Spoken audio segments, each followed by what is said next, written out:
Pai do Senhor, irmãos, então vamos orar. Está iniciando a escola dominical e pedir uma bênção ao Senhor.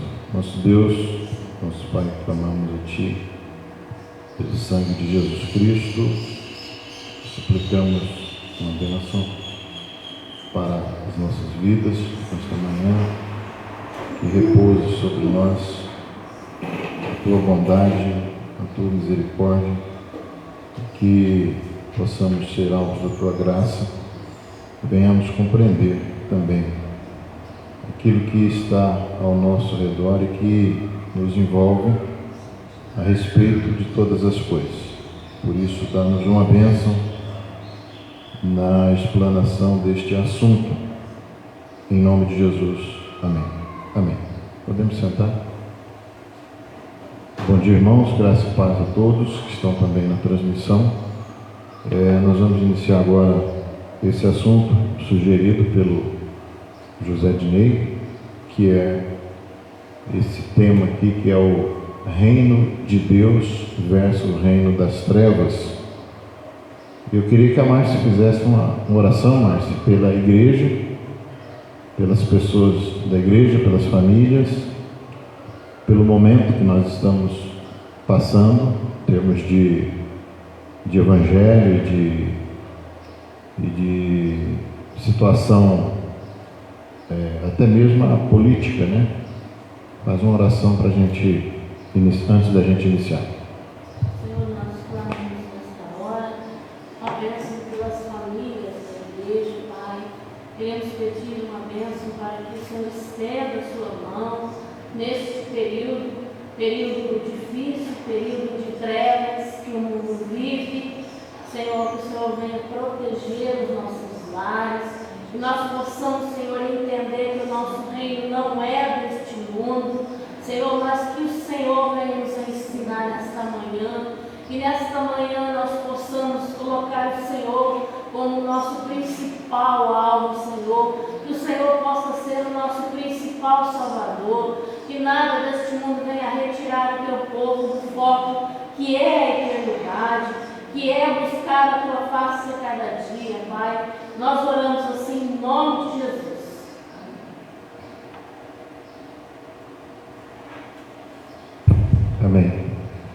será que o áudio está bom? A senhora está ouvindo bem, hein? Tá?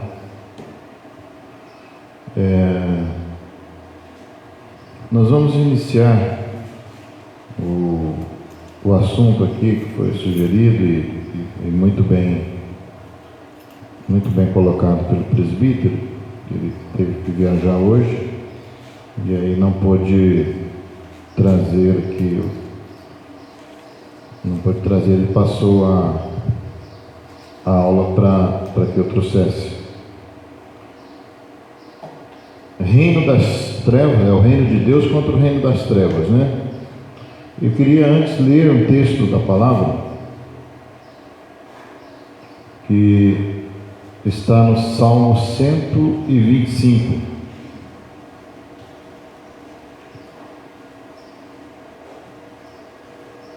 Salmo 125.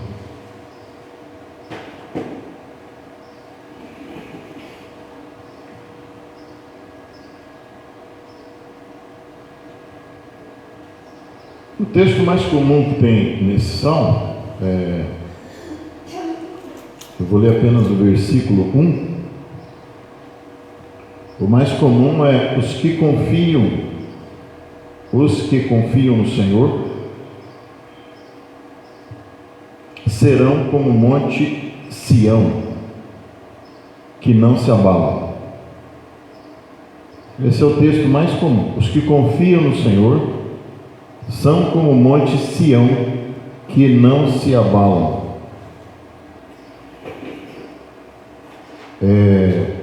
O texto da King James diz assim: todos aqueles que depositam absoluta fé no Eterno são inabaláveis como o monte Sião. Amém?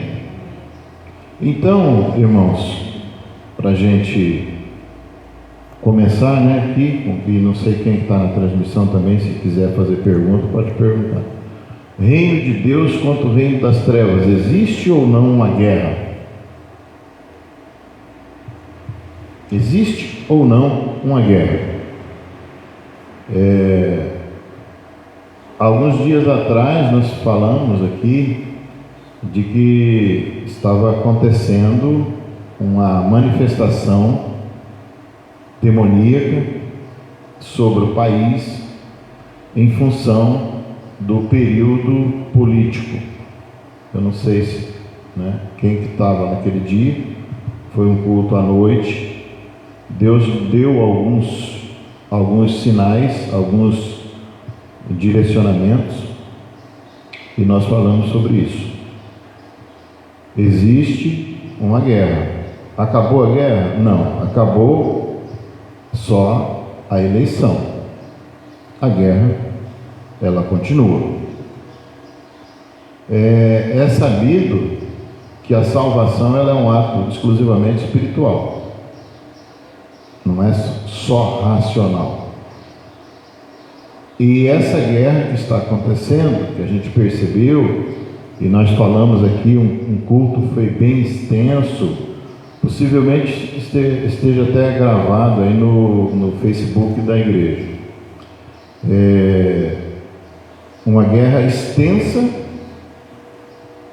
que está acontecendo.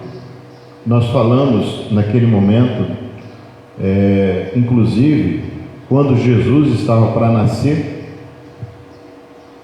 houve uma atividade demoníaca muito grande ali em Israel. A gente percebe isso na Bíblia toda. Não existe ações demoníacas tão grandes quanto aconteceu no período do nascimento de Jesus. Não se vê tanto. Quem ler toda a Bíblia, e nós falamos isso no culto, tentando pelo menos preparar os irmãos para aquilo que viria a acontecer, porque Deus mostrou, deu sonhos, deu alguns sinais no meio da igreja, e então foi feito esse culto. Nesse culto nós falamos disso. Em toda a palavra, não existe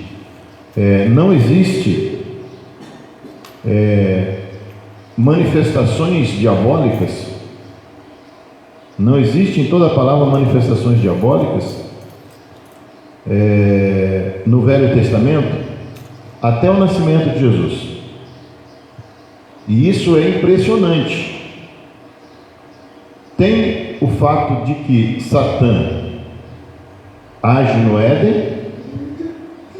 Tem o fato de que em Jó se apresenta entre os anjos, e o Senhor pergunta de onde vieste, né, e tal, e ele diz: venho de rodear a terra, passear por ela, como se fosse um gerente da terra. Existe a manifestação de Satã em Jó, alguma coisa em Isaías, e quase que não aparece. Então você tem todo um Velho Testamento onde Satanás ele não tem tanto foco, mas o foco do Velho Testamento é contar a história da humanidade e depois especificamente a história do Estado de Israel, a criação do Estado de Israel, começando com Abraão, a partir de Gênesis 12. Então não se vê tanto a ação de Satanás. Há um outro episódio que ele vem disputar o corpo de Moisés. Com a morte de Moisés, ele vem no monte para tentar levar o corpo de Moisés, e Miguel, o primeiro príncipe, está ali e o repreende. Existe outra situação alegórica, mas real, em Daniel, quando o anjo vem trazer a resposta, ele dá numa linguagem dizendo: eu tive que enfrentar o príncipe da Pérsia, mas a tua resposta, Daniel, saiu desde o princípio, só que eu demorei 21 dias para chegar, porque o príncipe da Pérsia saiu ao encontro, eu tive que chamar Miguel, que é um arcanjo, um dos primeiros príncipes, para me ajudar. Então houve uma guerra numa esfera espiritual, e isso demorou 21 dias para que na oração de Daniel viesse a resposta. Mas ele diz: Daniel, quando você orou, saiu a resposta, mas até eu trazer essa resposta, você foi 21 dias. Ela não está aqui antes, mas houve uma guerra de 21 dias, e ele teve que pedir reforço. Então a gente vê algumas atividades e algumas guerras no Velho Testamento que elas não são tão claras, e elas não são tão específicas, mas você não vê uma atividade satânica desde Gênesis até a chegada de Cristo. Você não vê. Então você vê essa ação dele no Éden, você vê a apresentação dele entre os anjos em Jó, você vê a disputa pelo corpo de Moisés, você vê a ação dele ainda quando Israel está na Babilônia. Você vê a ação, ele tentando agir, e você vê um episódio de Isaías que fala quando caiu, a queda de Lúcifer é relatada em Isaías, acho que no capítulo 14. E você não vê muito a aparição de Satanás ao longo desse período, a não ser que quando Cristo vem. Quando Cristo vem, então a gente está falando de uma guerra, né? Então, quando Cristo vem, a gente percebe, ele vem dizer sobre o reino de Deus, e a gente percebe a manifestação do reino das trevas gigante durante a chegada do Messias. Isso a gente tem que considerar isso, porque é uma atividade espiritual que começa a agir com uma finalidade, com um propósito, com um objetivo, e a gente precisa entender sobre isso. Porque o crente que não entende sobre isso, que não tem essa dimensão, ele vai achar que ele está guerreando aqui entre pessoas, e a gente vai acabar não compreendendo o propósito de Deus, né? Então, quando Jesus vem, o que acontece? A primeira coisa que existe é uma matança. As crianças, saiu uma ordem de Herodes, as crianças, porque ele não sabia identificar, Jesus foi escondido, ele manda matar as crianças de 4 anos para baixo. Houve uma matança, muitas crianças morreram. Quem que está agindo em Herodes? Quem que é o líder político? Herodes. Quem que está agindo em Herodes, colocando aquele instinto, aquele sentimento de morte? Satã mata as crianças. Cristo só não morreu porque estava lá no Egito, tinha saído fora dos domínios do Império Romano. Eles estavam no Egito. Roma não invadiu o Egito. Então, para a gente ter, começa com matanças. Depois disso, você vê quando é o episódio da tempestade, quando Cristo vai passar a tempestade, cruzar o lago de Genezaré para chegar até a Gadara, ele enfrenta uma tempestade. Nós falamos isso também no culto. Quando ele chega em Gadara, tem o louco gadareno. Quantos demônios tem lá? Ele diz, uma legião. Segundo a história, uma legião entre 3 e 5 mil demônios. Atividade demoníaca no período que Cristo nasce, até a sua crucificação. Perdão. Até a sua crucificação é gigante. É terrível. Ao ponto de Pedro, quando Cristo anuncia, vou ser preso e tal, vai acontecer tudo que está escrito, ele diz assim, de modo algum eu permitirei que isso te aconteça, mestre. E o que Jesus disse? Arreda-te de mim, Satã. Aquele espírito sobre Pedro está o espírito de Satanás. A possibilidade de um crente, de um indivíduo que se diz cristão ou é cristão, estar agindo sobre o instinto e o estímulo de Satanás é muito grande. Usou Pedro, pode usar você, pode usar qualquer pessoa, pode usar pastor, pode usar líder, pastores, igrejas. A gente está falando de coisa séria. E como é que você vai discernir isso? Como é que você se prepara com isso? A atividade demoníaca nos dias de Cristo foi muito forte, porque ele quer o que? Impedir que se estabeleça o que? O reino de Deus. Ele é contra. Ele sempre foi contra. Por isso contra é adversário. Ele é contra. Tudo que se chama reino de Deus, ele vai ser contra. Então nós estamos falando do que? De uma guerra. De uma guerra. Por isso, se o crente não está preparado, se ele entra nesse ambiente, nessa atmosfera humana, terrena, carnal e, consequentemente, também política, ele vai ter problema. E nós falamos sobre isso. Vamos seguir? O reino de Deus versus o reino das trevas. Então Pilatos os advertiu: tu te negas a responder-me? Não sabes que eu tenho autoridade para te libertar e poder para te crucificar?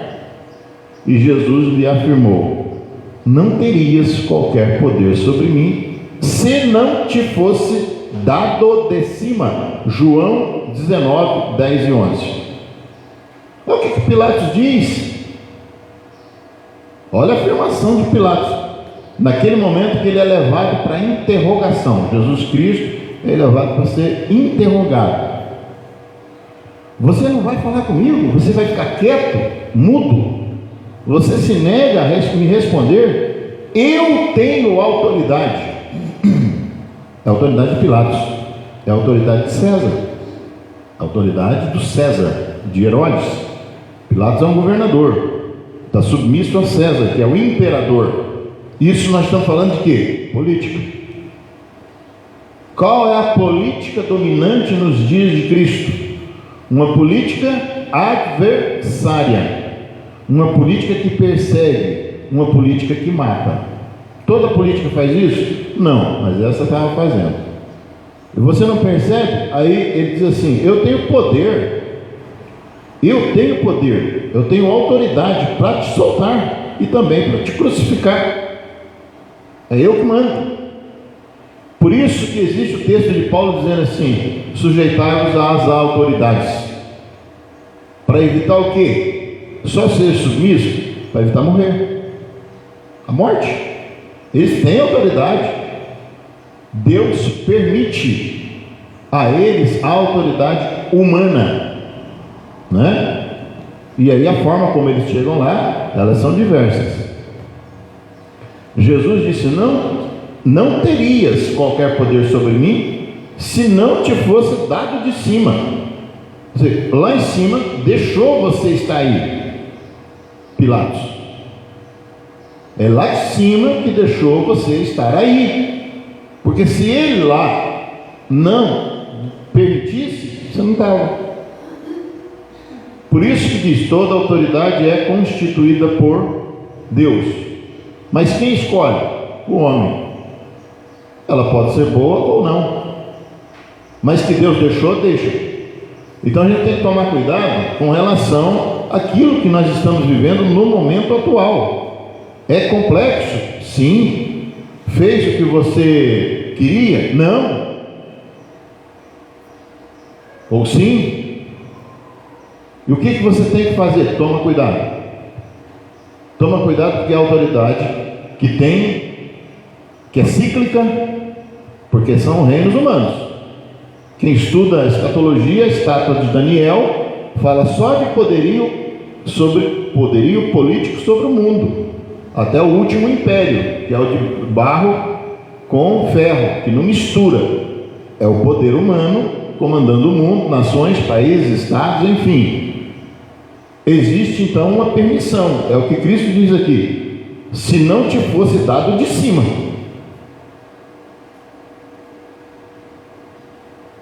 Eu posso não estar contente, como Cristo não estava. Ele ia ser crucificado por essa autoridade, executado, né? Ele falou assim: mas foi dado de cima. Então, a gente precisa entender isso, que existe uma guerra, ela é espiritual. A política é humana. A política é reflexo de decisões humanas.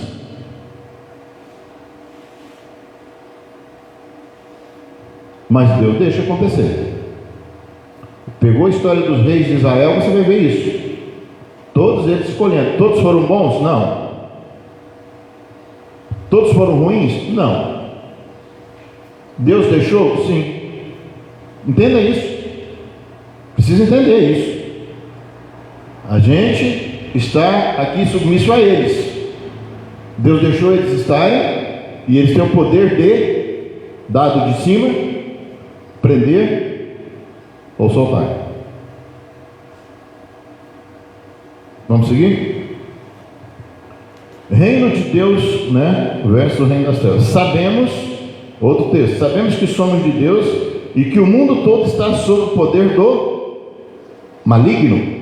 1 João 5,19. Sabemos que somos de Deus e que o mundo todo está sob o poder do maligno. De quem que é esse mundo, gente? Você vai guerrear por esse mundo? Você vai pegar em armas por esse mundo e vai lutar por ele? Eu vou mostrar para você o que é quando se pegou em armas e lutou-se por este mundo, achando que o mundo era seu, e qual é o resultado. E nós temos na história dois grandes resultados sobre isso. O mundo, somos de Deus, Deus nos salvou, mas o mundo está no maligno. Essa expressão do mundo todo está sob o poder do maligno é gestão. Não é que o mundo é de Satã, do diabo, não é que isso é dele, porque foi feito por Deus, mas a gestão é do diabo. É ele que coloca instintos, estímulos no coração dos líderes e dos governantes para que eles sejam maus, oprimam o povo. É ou não é uma guerra? Aí você quer pegar essa guerra para você? A escolha é sua. Você quer participar dessa guerra? A escolha é sua. Saiba das consequências. O mundo O outro texto, outra versão diz: jaz está dominado. O mundo é de Deus, mas ele está gerido, coordenado pelo maligno. Essa teoria de que o diabo está com poder reduzido é uma das mais furadas que existe, sem sentido bíblico nenhum. Quem está dizendo isso aqui é João, depois da ressurreição de Cristo, tá? O mundo jaz sob o poder do maligno. Essa gestão, toda a gestão política do mundo está sendo influenciada pelo diabo. Mas todos os países são iguais? Não são.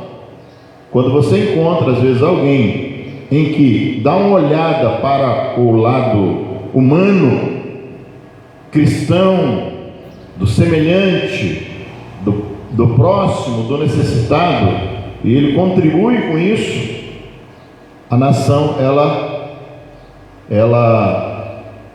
alivia. Quando ela é infantil, quando ela é criança, a nação geme. Isso é bíblico também. Quando o rei é criança, o povo geme. Ou seja, quando é maduro, quando tem maturidade, o povo se alegra. Com todos eles acontece isso? Não, porque alguns corações são inclinados para o mal. Mas é que o mal influencia nas gestões dos países, porque ele quer comandar. Desde o Éden, Satã quer comandar as pessoas. Ele não veio de graça no Éden para iludir com aquela história da imortalidade. Outro texto: tornou o diabo a levou Jesus para um monte muito alto e mostrou-lhe todos os reinos do mundo em todo o seu esplendor, e lhe propôs a Jesus: tudo isso te darei, se prostrado me adorares. Mateus 4, 8, 9. Como é que eu vou dar um negócio que eu não tenho? Essa expressão aqui, ela é muito clara com Adão e Eva. Aconteceu a mesma coisa. Proposta de dar aquilo que ele está gerindo. Como é que ele vai dar um negócio que ele não tem? Se em cima diz que está sob o poder do maligno, aqui ele quer fazer simplesmente uma transferência de gestão. Eu te dou a gestão do mundo, eu te dou tudo, me adora. Então aqueles que se curvam a Satanás, os líderes, o homem, eu e você, se encurvarmos diante de Satanás, você tem gestão do mundo, você tem poder, você vai se sobressair. É ou não é uma guerra? É uma guerra. Só que é o seguinte: as pessoas estão brincando, estão achando que a guerra é terrena. Os poderes humanos, as gestões humanas são cíclicas. Aqui no Brasil é de 4 em 4 anos. Lá fora existem ditaduras lá fora de mais de 20, 30 anos. A ditadura, por exemplo, russa, ninguém fala. O Putin está lá, 20 e tantos anos, ou quase isso. A Alemanha está lá. Angela Merkel saiu há pouco tempo. Agora que assumiu outro, ninguém fala. Mas são cíclicos. Por que é cíclico? O sujeito morre, ninguém fica mais, né? Ditadura é assim. Mesmo a ditadura é assim. O dia que ele morre, entra outro ditador, mas passa. E aí você está lutando por que causa? Qual é a sua causa como cristão? Nós estamos falando aqui para um ambiente de igreja. Qual que é a tua causa? Você quer pegar em arma numa guerra que é do diabo? Ou você quer lutar pelo reino de Deus como cristão? E nós vamos falar do resultado quando se pegou em armas. E se você estudar, e nós fizemos aqui, né, com a igreja, estudo sobre a história da igreja. Todas as vezes que a igreja pegou em armas para lutar por algum ideal político, qual foi o resultado? Desde Nero até Constantino, 400 anos. Quem fez o curso aqui de História da Igreja sabe qual foi o resultado. De Nero a Constantino, quase 400 anos. A igreja quase foi extinta, porque eles entraram num ideal político. O nosso reino não é desse mundo, e a gente precisa ter consciência. Se você vai entender ou não essa fala, não é problema meu. O problema meu é transmitir essa fala. A partir da transmissão dela, o problema é seu e meu. Ainda dá tempo de você parar, desligar e ver outra coisa. A guerra é espiritual. Os demônios saíram em função do Brasil estar, digamos, numa vitrine espiritual. Eles saíram no período político para agir sobre todo esse contexto que vocês estão vendo e viram que aconteceu. Essa tragédia que aconteceu.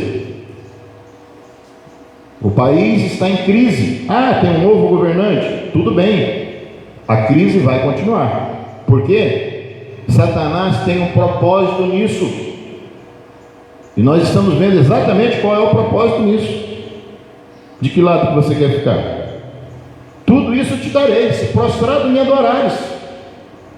Ele prometeu a Cristo. Adorou ele? Não dá. Cristo recusou. E você? Vamos seguir? 1 Pedro 5,8. Estejam alertas e vigiem. 1 Pedro 5,8. O diabo, o inimigo de vocês, anda ao redor como leão, rugindo e procurando a quem possa devorar. Ele não está falando isso aqui para o mundo, irmãos. Ele está falando para a igreja. O mundo já tem o seu destino já escatológico, pré-designado. Essa fala aqui é para a igreja, é para cristão, é para gente de Deus, é para crente.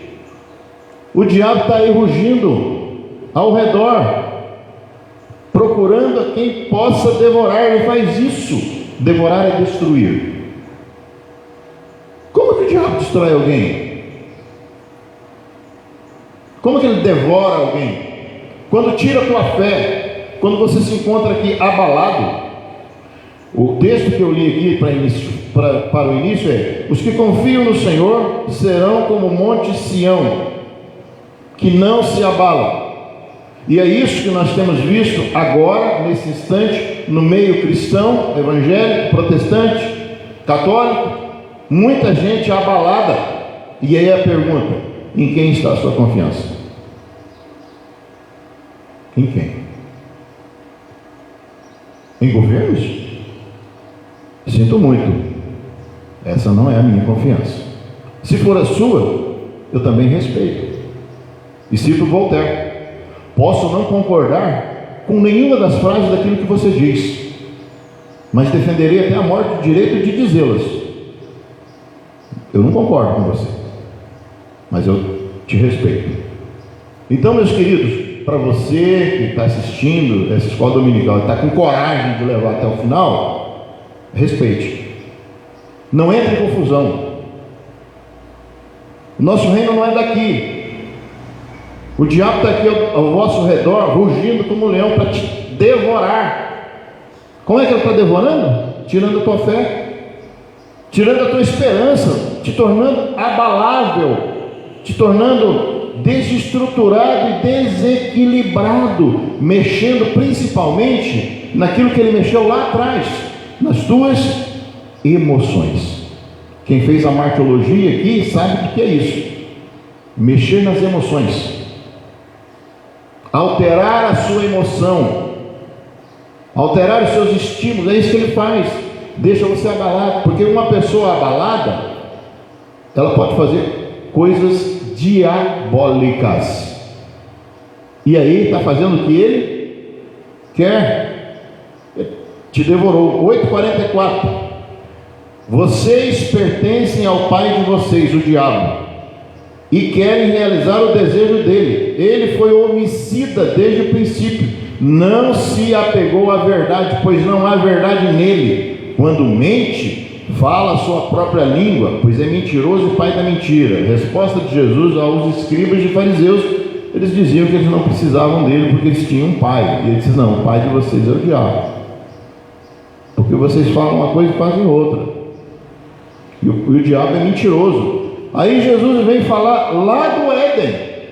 Então vejam, Jesus liga o diabo no Éden, diz assim: ele é mentiroso, fala daquilo que é próprio, pai da mentira. Ele foi homicida desde o princípio. E existe dois entendimentos para este princípio. Pode ser uma referência ao Éden, homicida, porque houve morte lá. A morte de Caim, a culpa é dele, esse entendimento de princípio. E outro princípio é que ele pode ser que seja na rebelião luciferiana, na rebelião satânica, que é descrito em Isaías 14:12. Pode ser, ou é um ou é outro, ou é os dois juntos. Esse princípio, se é o princípio da humanidade e o princípio da criação. Então existem duas vertentes para isso. Ele é homicida, ele matou, porque lá ele conseguiu convencer 1/3 dos anjos no seu propósito político. Só que ele foi expulso. Sim. Ela não é espiritual, não? Espiritual. Agora o crente está entrando numa guerra carnal, e o resultado disso é morte. Abalou a tua fé, abalou a tua esperança, tirou a tua alegria, conseguiu mexer com você, e você fica vivo ainda. Isso pode ser estimulado a chegar a outros níveis, mas por enquanto, se ele conseguir te abalar, você vai para qualquer lado. A tua mente, mexeu na tua mente. É o que ele mexeu na mente de Eva, mexeu na mente de Adão, convenceu-os. O que Deus disse? Deus disse que a gente não pode. Pode sim. O dia que vocês comerem daquele fruto, vocês vão ser iguais a Ele. Ele não quer que vocês sejam iguais a Ele, conhecedor do bem e do mal. Mente. Proposta. Ele te deixa instável, abalado, desestruturado, desequilibrado. Aí ele implanta o projeto dele. Mas primeiro tem que mexer no teu emocional. E para mexer no teu emocional, quando ele mexe no teu emocional, ele arranca a tua fé, arranca a tua esperança, deixa você nu, sem nada de fé, de esperança, de alegria e de esperança no reino eterno de Deus. Aí você fica só com aquilo que é humano. Ele falou assim, aí ele diz assim: agora tá bom. E Jesus diz assim: ele é homicida, cuidado. Vamos seguir? Isaías 14:12. A queda da humanidade. O propósito do diabo, queridos, é isso: derrubar a humanidade. Como caíste desde o céu, ó Lúcifer, filho da alva. Alguns textos dizem estrela da alva. Como foste cortado por terra, tu que debilitas as nações. Olha o que ele faz. Ele trabalha dentro das lideranças mundiais para debilitar as nações. O que é isso? Enfraquecimento, discórdia, guerras, rumores de guerra. Ele desabilita, ele desestrutura. Essa é a função dele.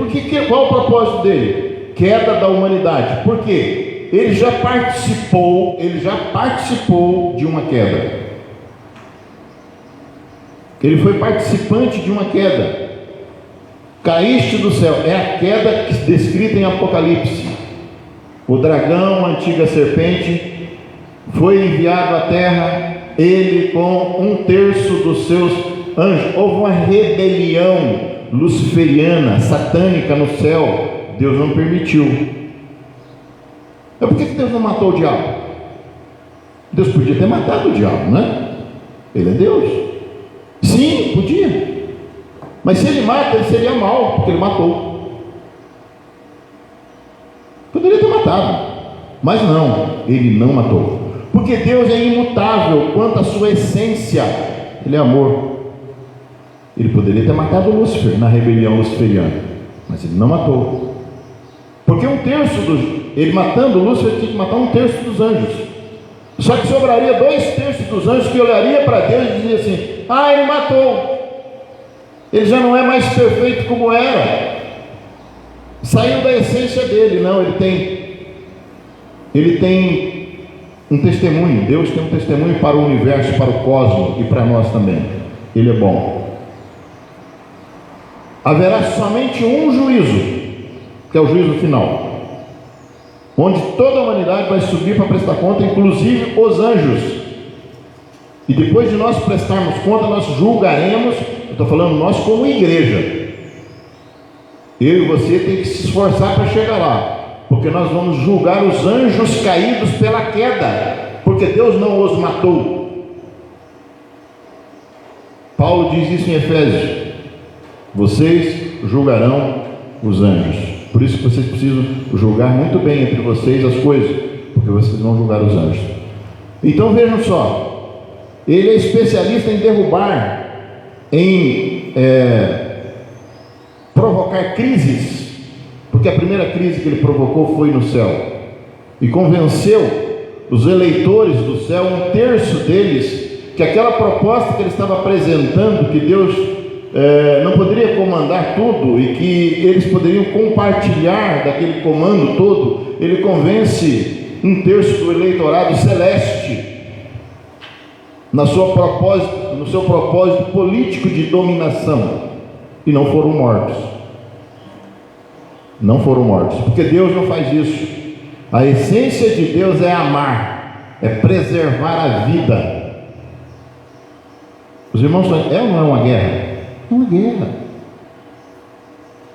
Por isso nós não podemos ser infantis espiritualmente falando numa guerra.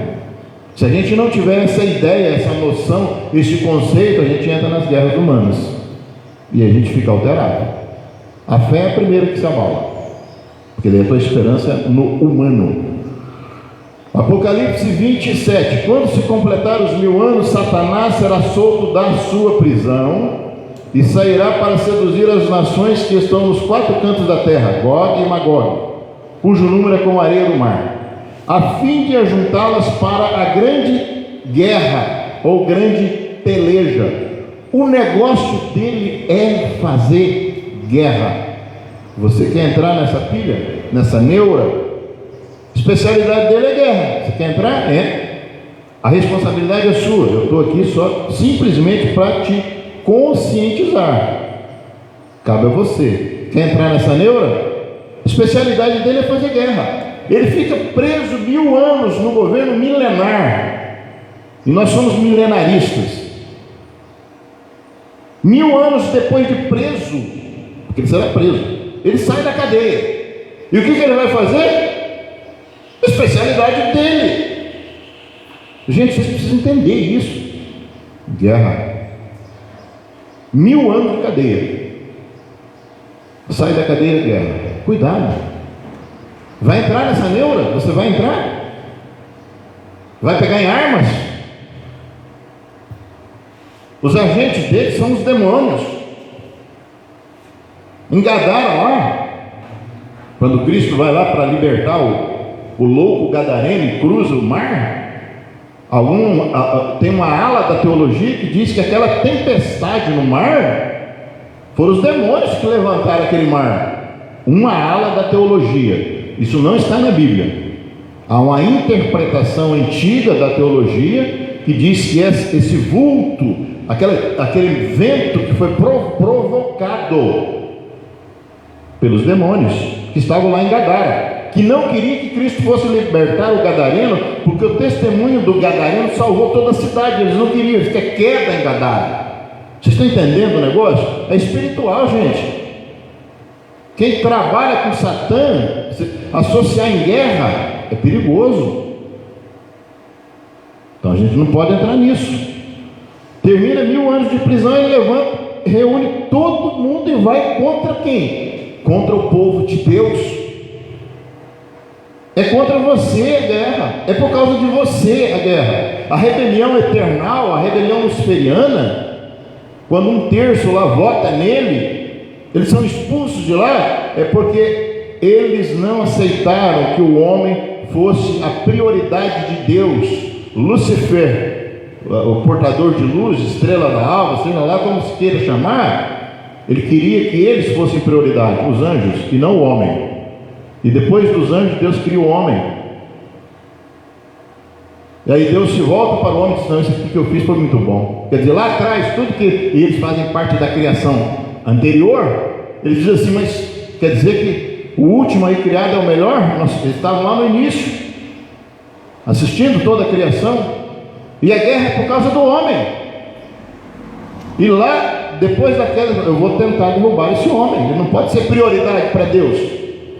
Nós, como seres humanos, somos a prioridade de Deus. Deus amou o mundo de tal maneira que deu Cristo para resgate do homem que se perdeu lá no início, porque Satã não concordou que o homem fosse prioridade de Deus.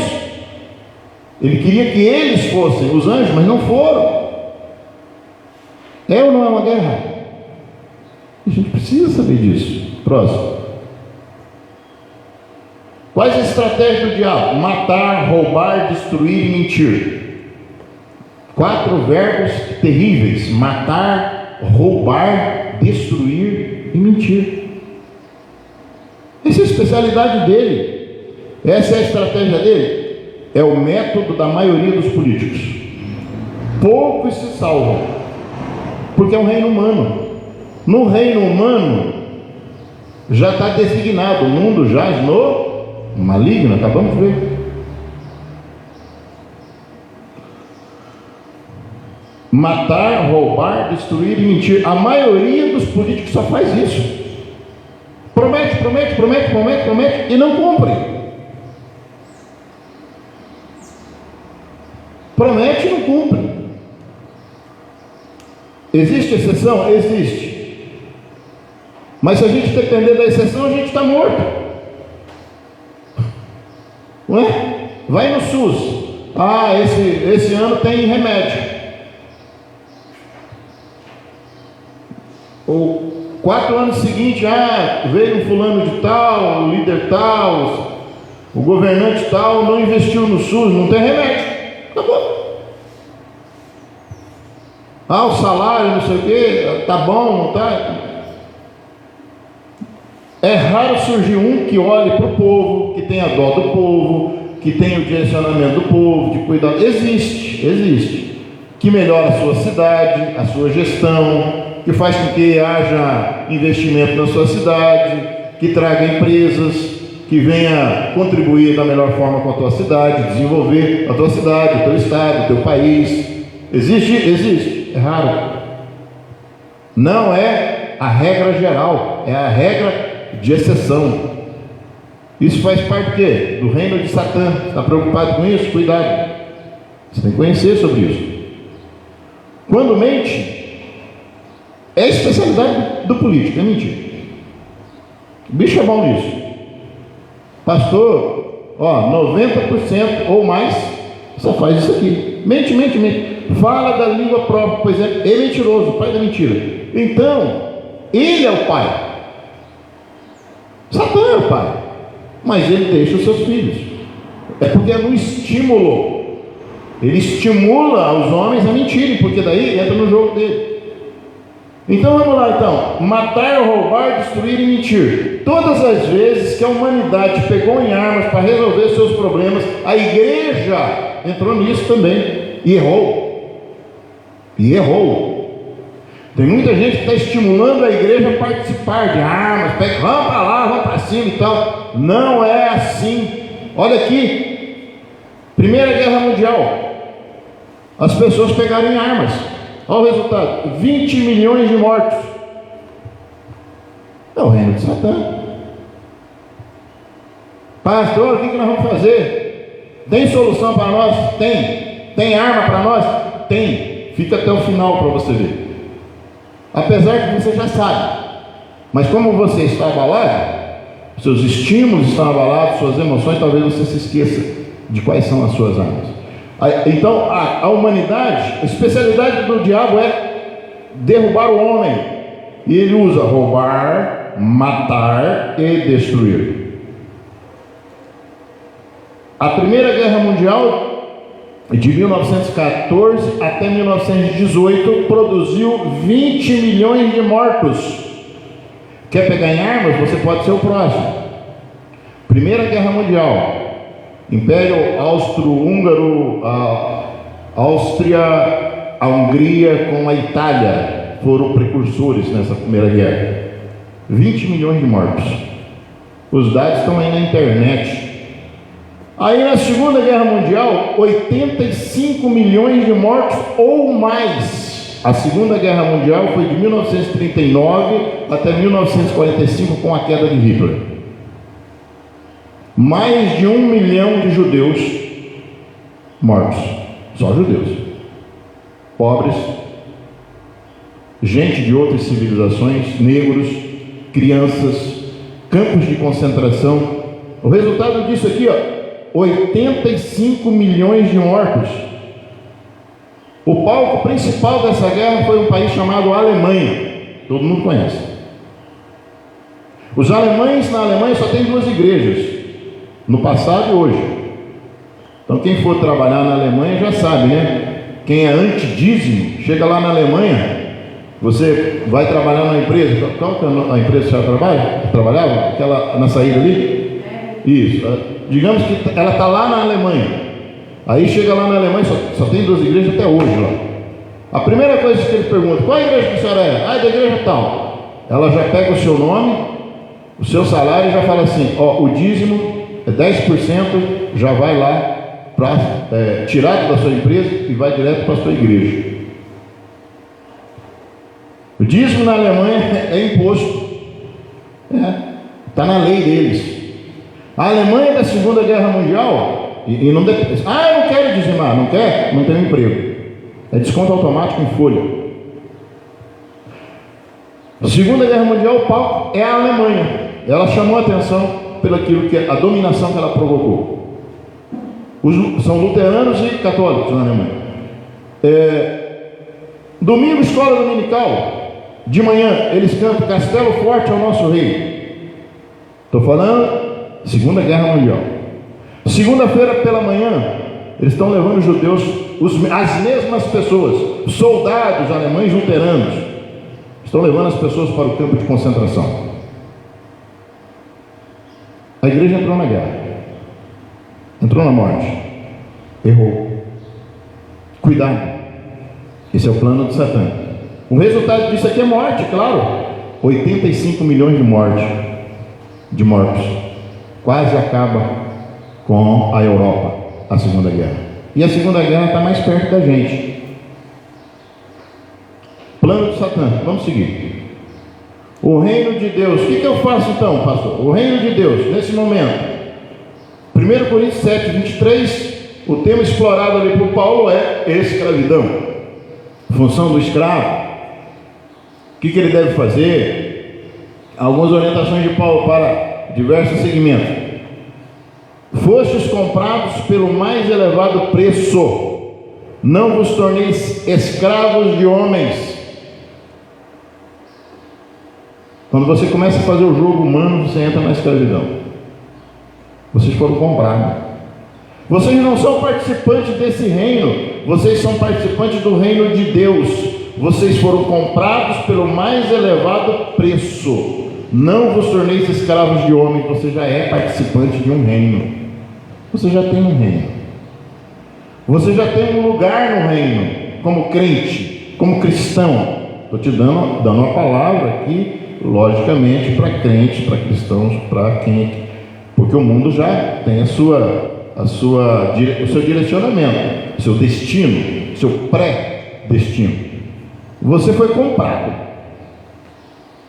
Paulo também diz: vocês saíram do reino das trevas e foram transportados para o reino da luz do seu amor. Olha só, que expressão maravilhosa. Nós não temos parte, vivemos nele, mas não somos dele, como diz a primeira carta de João. Pai, eu não quero que vós tireis do mundo. A igreja, ela é participante, ela participa, ela tem todos, ela vota, você tem direito de estar triste também. Mas lembre-se, ela não é desse mundo. Você pode estar chateado, estar triste com o resultado que você não esperava. Mas lembre-se, essa não é a tua última esperança. Eu não quero que vos tire do mundo, Pai, mas que vos livre do mal. Então, veja só, nós temos um outro Deus, o reino de Deus está estabelecido na terra, alimentando corações, separando mentes e corações para que a gente seja livre das neuras provocadas no coração humano por Satanás. 1 Pedro 1, 18 e 19. Porquanto estáis cientes de que não foi mediante valores perecíveis, como a pedra, como a prata, melhor dizendo, como a prata e o ouro, que fostes resgatados do vosso modo de vida vazio e sem sentido. Você está entendendo? Ele está dizendo que você está entendendo da onde que você saiu? Você não foi comprado, você não foi mediante um valor perecível. Quem te comprou para o reino de Deus, o valor é outro. Não é prata e ouro que te resgatou. E a sequência desse texto diz: vocês foram comprados pelo precioso sangue de Cristo, para livrar do reino das trevas, porque está aí. As nossas armas existem. Vamos lá? Vamos. O reino de Deus, Cristo dá uma resposta às pessoas, porque nós estamos falando do reino das trevas, né? Que já produziu em 2 guerras. Você já viu que não dá certo esse negócio. Os homens foram mortos. O reino de Deus, que é o reino de Deus que você talvez esteja inserido. Qual é o reino de Deus? O reino de Deus, Jesus respondeu: o meu reino não é desse mundo. Se o meu reino fosse deste mundo, pelejaria os meus servos para que eu não fosse entregue aos judeus. Mas agora o meu reino não é daqui. Só que o ser humano, Satanás, estimula você a pensar que você é daqui, que você é importante para cá, com os seus 50, 60, 70 anos. Só que esse reino de Satanás, ele já tentou reinar lá no céu, não deu certo, foi expulso, e aí foi permitido que ele viesse entrar na terra. E aí você às vezes fica com dúvida em que reino você pertence. Ah, mas eu estou na terra. Ah, mas o que me importa é aqui, tá? O importa é aqui agora, e depois que você morre, onde você vai? Como diz Eclesiastes: louco, se pedires tua alma hoje, o teu reino acaba. De quem será hoje? Você está preocupado com um reino que você não tem domínio? Tem que refletir. O momento político agora talvez não te é favorável. E estejamos tristes por tudo que está acontecendo. Você tem que ter paciência. Calma lá. Eu faço parte só do reino humano? Se for só isso, como diz a Bíblia, você é pobre, miserável, porque o crente não foi ser chamado, não é chamado para ser simplesmente, somente participante do reino humano. Ele pode participar do reino humano, mas ele não consegue definir os destinos do reino humano. Vou repetir: o crente pode participar dos reinos humanos, da maneira como seu país coloca, se é por democracia, se é por monarquia, enfim. Só que você não define. Você não define. E isso pode gerar em você e em mim frustrações. Mas eu tenho que saber lidar com isso, porque o meu reino é o mesmo de Cristo. O meu reino não é daqui. Eu daqui não sou. A palavra aqui é de Cristo. João 18:36. Esse discurso ele segue, porque eles queriam que Jesus se defendesse. Mas você vai morrer? Não. Aí Pilatos interroga: mas você é rei? Não, estou falando que eu sou rei daqui, não. Rei daqui é você, Pilatos. Ele disse: na verdade eu vim para ser rei, sim.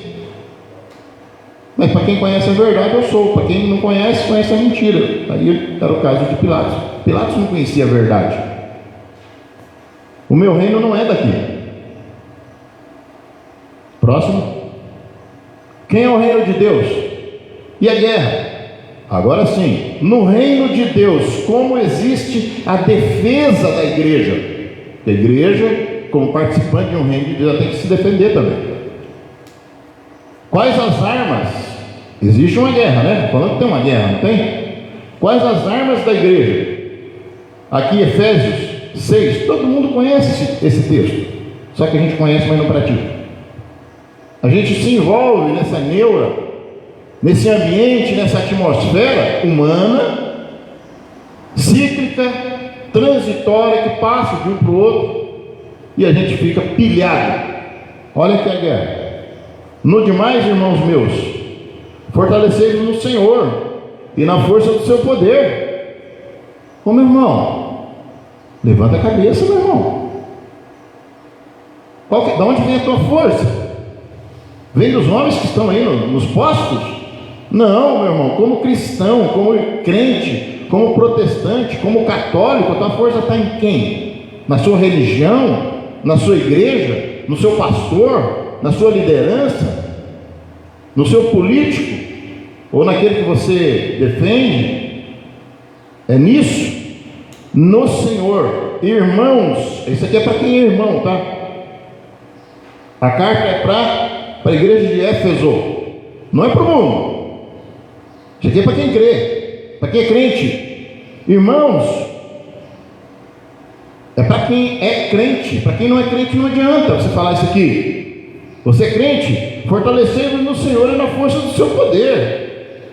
Aí ele pega uma estrutura que eles lá entendem de um soldado e começa a descrever aquele soldado, que era comum na época. Existe um domínio romano, e só um adendo aqui: o domínio do Império Romano foi um dos mais cruéis que existiu,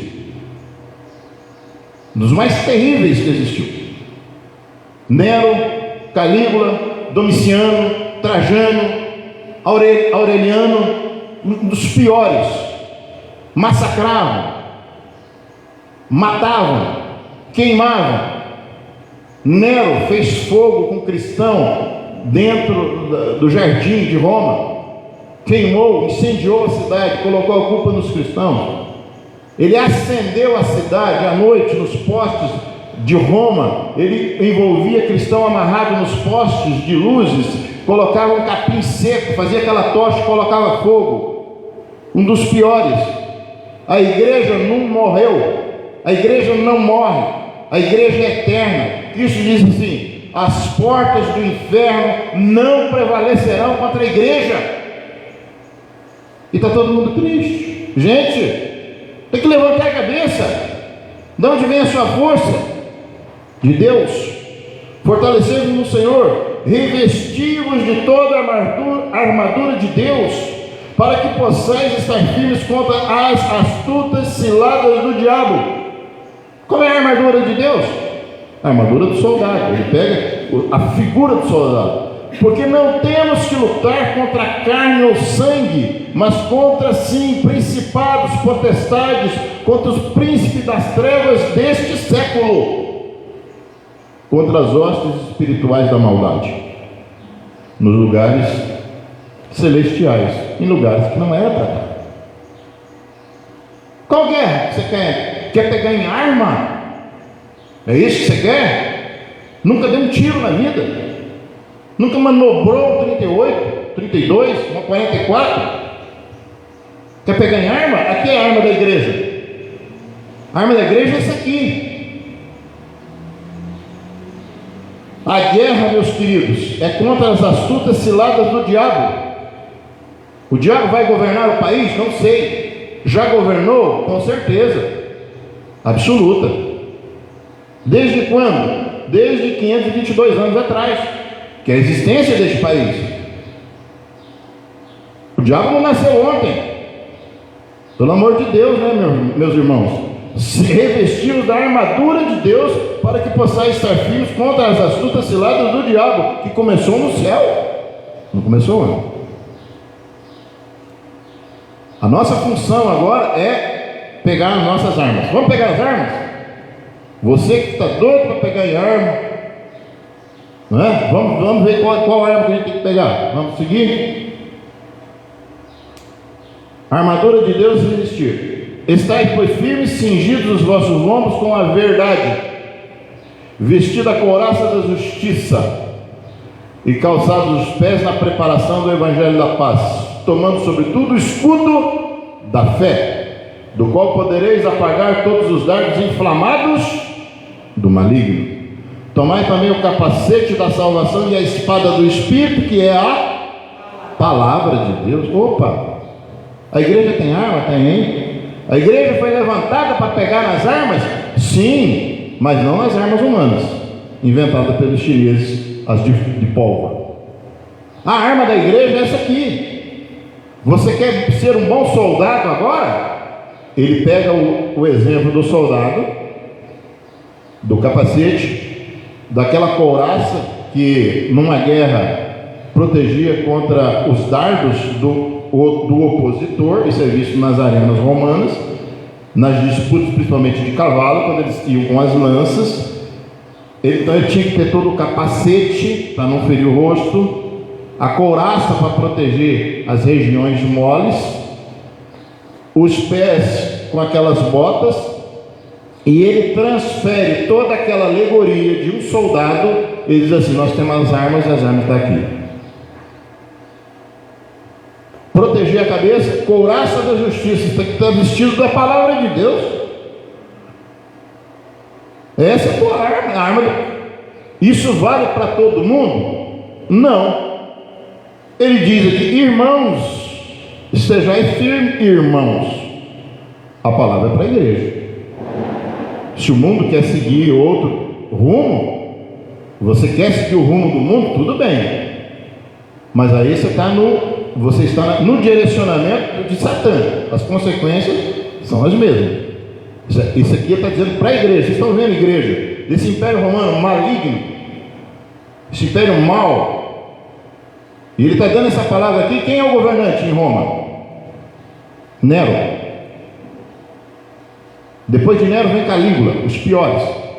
Eu disse, quase 400 anos para chegar a Constantino. Foi assim.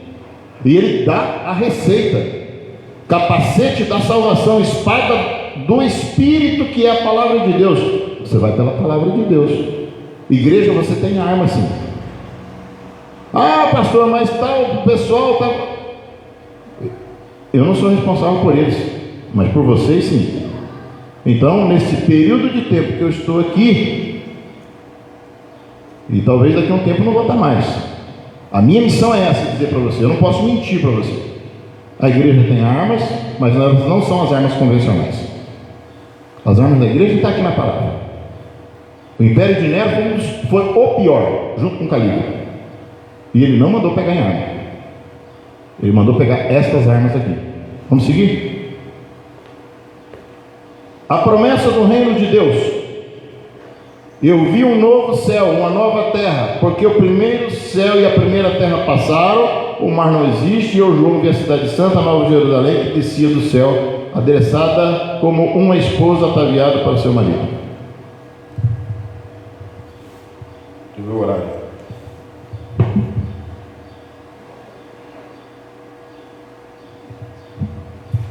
A gente está concluindo. Ouvi uma grande voz no céu que dizia: eis aqui o tabernáculo de Deus com os homens, pois com eles habitará, e eles serão seu povo, e o mesmo Deus estará com eles, será o seu Deus. E Deus limpará dos seus olhos toda lágrima, não haverá mais morte, nem pranto, nem clamor, nem dor. As primeiras coisas são passadas. Olha aqui a promessa da conclusão de um reino de Deus que já se iniciou há 2000 anos atrás com o sacrifício de Cristo. Como é que ele conclui dentro dessa promessa? Este céu, esta terra vão passar. Eles não vão ser destruídos. Porque novo céu, volta um pouquinho, novo céu e nova terra. Deus vai descer aqui para limpar dos teus olhos, né? Talvez agora você esteja chorando, triste, desanimado. E eu quero te dizer isso, igreja. Eu não sei qual o sentimento que você tem, mas você tem que confiar nisso aqui. Deus vai descer com o seu reino, habitar entre os homens, enxugando-lhe dos olhos toda lágrima, porque passar por toda essa história humana, nós estamos falando de um governo local, nacional, humano, a história humana. O homem chora, sempre. Uma terceira guerra mundial está prestes a acontecer a qualquer momento. A situação na Ucrânia não é fácil. Sabemos quem são os causadores, os agentes, os porquês. A mídia não vai noticiar isso para você. Não está aí. O que está aí não é o que é. O que está aí é o que interessa aos poderosos permitir que você saiba. Como acontece desde o princípio. Estamos no limiar de uma terceira guerra mundial, onde haverão milhares de mortos de novo, se acontecer. Espero que não. Espero que o Cristo venha antes. E você quer pegar em 38? Desculpa falar, mas a Bíblia não aponta para essa direção. O Deus do Velho Testamento, que permitia matar, ele deixou um Novo Testamento e disse: não matarás. Tá? Eu sei que muitos estão estimulando isso. Eu não posso fazer isso, que eu vou mentir para você daquilo que é a minha compreensão de Evangelho. Isso é um mandamento de Deus lá no Velho Testamento: não matarás. Deus limpará dos seus olhos toda lágrima. Não haverá mais morte, nem pranto, nem clamor, nem dor. Tem muita gente que está sentindo na pele aí o resultado das questões políticas. E nós todos sentimos também. Mas nós não nos amparamos simplesmente num governo político onde nós estamos, fazemos parte, mas nós não somos dele. Pedro diz assim: somos peregrinos. A gente está andando num negócio que não é nosso. Peregrinar é isso, passagem. A igreja não pode se pautar na sua fé com domínios humanos. A escatologia fala isso. O último império vai ruir, vai quebrar, o império mundial. Se o mundial vai quebrar, imagina esse.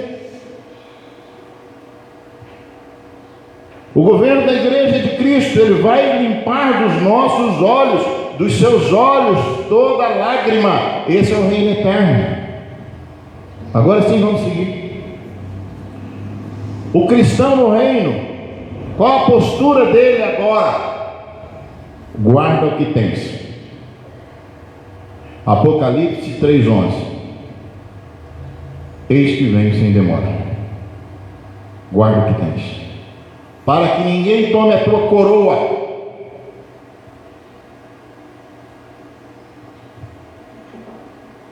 Você tem noção de quem você é dentro do reino de Deus? Você é de suma importância. Guarda o que você tem. Ora, a fé, a armadura, capacete da salvação, couraça da justiça. Os pés são soldado de Cristo e não do homem.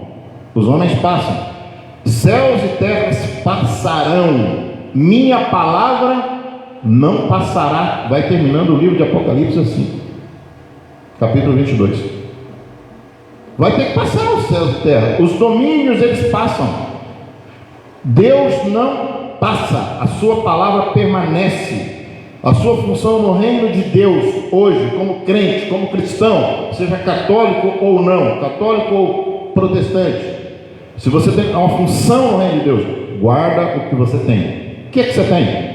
A fé, a esperança, a alegria, a salvação. Guarda o que você tem, para que ninguém tome a tua coroa. O teu prêmio, ser coroado, é ser premiado. É a coroa, é o atleta, é a Olimpíada grega. Os atletas eram coroados quando recebiam nas competições as suas coroas, né? Por isso que Paulo usa o mesmo exemplo: combati o bom combate, acabei a carreira, escrevendo para Timóteo, guardei a fé. O bom combate que ele combateu, Paulo não pegou em armas, ele pegou na arma da palavra. Esse é o combate que ele está dizendo. Guardei a carreira, ele fez carreira no Evangelho e no reino. Guardei a fé. Isso são princípios que você tem que guardar. A carreira, o combate de Cristo, guardando a tua mente desse estado hoje que está totalmente conturbado. Para onde você vai? Vai para as armas que a palavra te manda. Quem vai te guardar nesse momento agora é a palavra de Deus. Ter fé na palavra de Deus, que você é peregrino, que os governos temporais passam, mas que o governo de Cristo é eterno. Guarda o que tens. Eu espero ter contribuído para que você entendesse o teor dessa mensagem. Vamos estar de pé. Te agradecemos, Senhor Deus, exaltamos o teu nome e te engrandecemos por tudo que o Senhor tem feito pela tua igreja, pelo teu povo. Recebe essa escola dominical no teu altar, para a honra e glória do teu nome.